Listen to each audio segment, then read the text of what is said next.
থাকো, ভিডিওটা শেষ অবধি দেখতে থাকো। আমি, আমার বোন, মা, আমার বর সবাই মিলে আমরা যাচ্ছি মন্দিরে পুজো দিতে।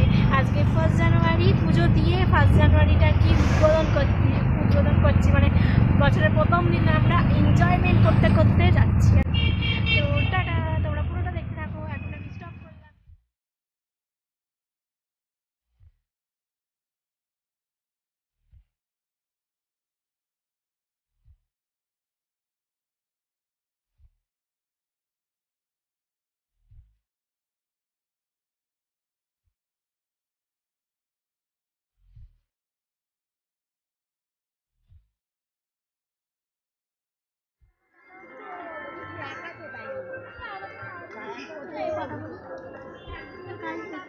বিশাল লাইন, আর এই যে ডালা নিয়ে দাঁড়িয়ে রয়েছি, অনেক 5 ঘন্টা লাইন দিয়ে তারপরে আমরা মন্দিরে প্রবেশ করতে পেরেছি এবং মাকে দর্শন করতে পেরেছি। তো তোমরা পুরোটাই দেখতে পাবে।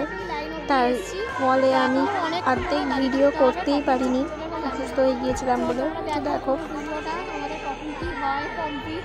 আজকে আমরা এখানে ভোগ খাবো, তো দেখা যাক। তো গণেশপুরে মা সিদ্ধেশ্বরীর দর্শন তোমাদের সাথেও করালাম। এক ডাকাত গণেশের নাম অনুসারে এই গণেশপুর জায়গাটির নাম হয়, আর সেই ডাকাতই প্রথম স্বপ্নদোষে এই মূর্তিটি পুজো শুরু করে। শোনা গেছে যে মন্দিরের পাশে যে পুকুরটি ছিল এবং তোমাদেরকে দেখাবো, সেই পুকুরটা থেকে এই মায়ের মূর্তি উদ্ধার হয়। তারপর থেকেই মায়ের পুজো শুরু হয়। প্রথমে মায়ের কিছুই ছিল না, প্রত্যেকটা ভক্তদের আগমনে এই পরিপূর্ণ হয়েছে মা। আর দেখতেই পাচ্ছ অন্নকূটের জন্য এই অন্ন মঠটায় সুন্দর করে ঘিরেছে। তোমাদেরকে দেখাবো যে কিভাবে সাজিয়েছে। আশা করছি আমার চ্যানেলে যারা এখনও পর্যন্ত রয়েছো তারা শেষ পর্যন্ত দেখবে, আর যারা নতুন ভিউয়ার্স রয়েছো তারা প্লিজ আমার চ্যানেলটিকে সাবস্ক্রাইব করে দিয়ে পাশে থাকা বেল আইকনটি বাজিয়ে দিও আর সঙ্গে থেকো। আর দেখো এই যে এই ডালটার মধ্যে প্রচুর মানুষ নিজের মনস্কামনা পূরণ করার জন্য ডুলি বেঁধে যায়। আর দেখো এখানে সমস্ত মানুষ প্রণাম করছে মাকে। আর এত সুন্দর করে সাজিয়েছে মঠটাকে, ভীষণ ভালো লাগছে মায়ের মন্দিরটি। এটি হচ্ছে মায়ের মন্দিরের গেট। এখানে এই দিনে মানে 1 জানুয়ারিতে আর কি পুজো করা হয়, মাকে অন্নকূট দেওয়া হয়, যেটা অনেকেই দেখতে আসে। আর দেখতেই পাচ্ছ সামনের পরিবেশটা এতটা সুন্দর। দেখো লেখাই রয়েছে মা সিদ্ধেশ্বরী কালী মায়ের মন্দির।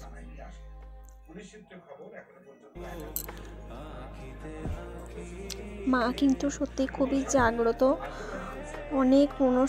অনেকের মনস্কামনা পূরণ করেছে। এই সেই পুকুর, এই পুকুরেই চড়ক কাঠ তুলে অন্নকূটের আগের দিনকে সেই কাঠ সন্ন্যাস দ্বারা তুলে পুজো করা হয়। আর মজার বিষয় যে সারা বছর এই কাঠ কিন্তু তোমরা পাবে না, কিন্তু ঠিক এই দিনে তোমরা দেখতে পাবে আর কি, সন্ন্যাসরা এসে পাবে। আর দেখো মন্দিরে কিন্তু মোবাইল ফোন সম্পূর্ণই নিষিদ্ধ। আর মন্দিরের সামনে এরকম আর কি ডালা বিক্রি হয়, 11 টাকা থেকে শুরু করে 21 টাকা, 51 টাকা, 101 টাকা, 201 টাকা এরকম ডালা রয়েছে। ভীষণই সুন্দর লাগছে মায়ের মন্দিরের সামনে। আর দেখো মায়ের অন্নকূটে চলে আসলাম, অন্ন মঠে আর কি। এত সুন্দর করে সাজিয়েছে, মাকে তুলে ধরেছে এই অন্নের মাধ্যমে, ভীষণ ভীষণ সুন্দর লাগছে।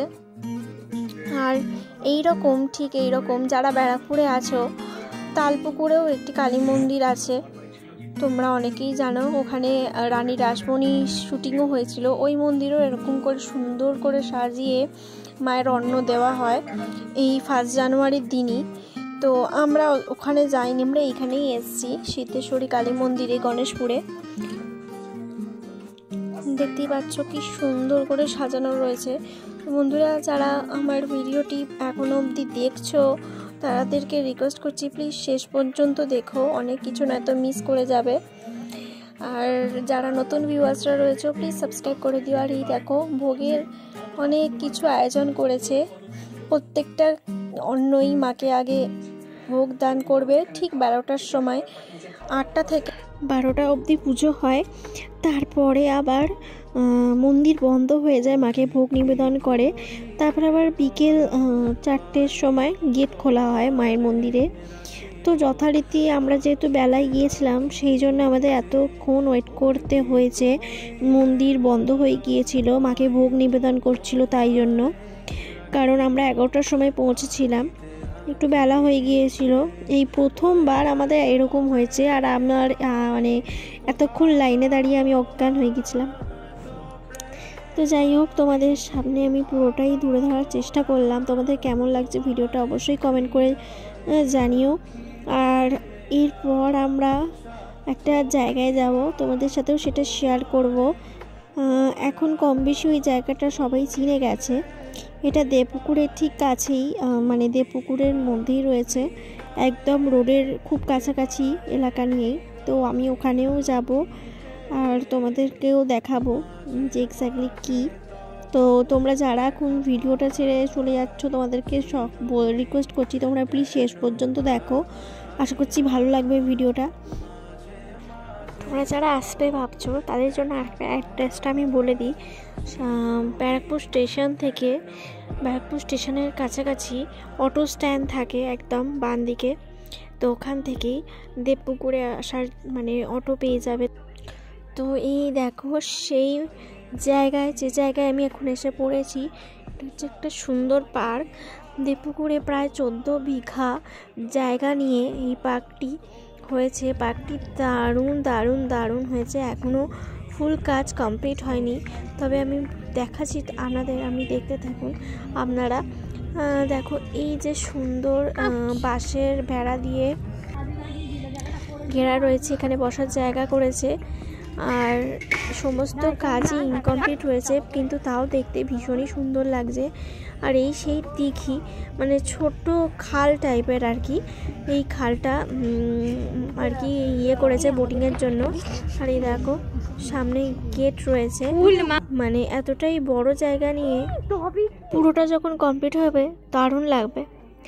আর দেখো আমি রাত্রির বেলা প্রায় 10:30টার সময় একটা ছোট্ট খাটো মানে 1 জানুয়ারি হিসাবে একটা পিকনিক অ্যারেঞ্জ হয়েছিল আমাদের পাড়াতে। তো ওখানে চলে এসেছি। তারপর আর কিছুই মানে মাঝখানে আমি অনেক কটা ক্লিপ করতে পারিনি, তুলে ধরতে পারিনি। তো যাই হোক, আমি যেটুকু পেরেছি সেটুকুই দেখাচ্ছি, মানে সারাদিনে কি এনজয় করলাম আর কি। এই যে 10:30টার সময় এসছিলাম আর কি, কারণ সারাদিন অনেক গেছে, ধকল গেছে। তারপরে আর কি বলবো, আর ভালো লাগছিল না। তাও যেহেতু পিকনিকে আমার নাম দেওয়া হয়ে গেছিলো সেই কারণে এসছি পাড়ার পিকনিকে। আর দেখো খুব নাচা গানা হচ্ছে আর কি। তো বিরিয়ানি খাবারের মেনুতে ছিল বিরিয়ানি, চিকেন বিরিয়ানি খাওয়াটা বড় ব্যাপার না, মজা কিন্তু খুব ভালো করছিল। তারপর একটু ঠান্ডাও লেগে গেছে আমার। তো মানে সব নিয়ে বাধা বিপত্তি নিয়ে আমি পৌঁছে গেছি পিকনিকে। তোমরা দেখো, কন্টিনিউ করো পুরো ভিডিওটা, আশা করছি ভালো লাগবে।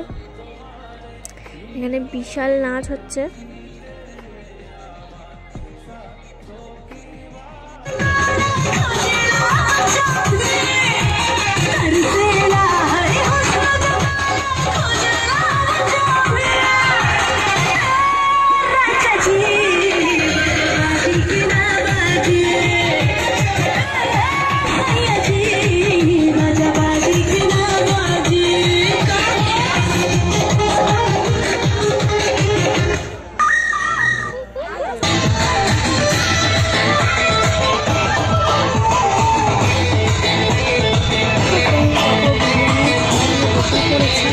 আজকের ভিডিওটা কেমন লাগলো অবশ্যই জানিও। ভালো লাগলে একটা লাইক করে দিও, কমেন্ট করে দিও, পাশে থাকা বেল আইকনটি বাজিয়ে দিও। দেখা হচ্ছে আবার একটা নতুন ভিডিওর সাথে। টাটা।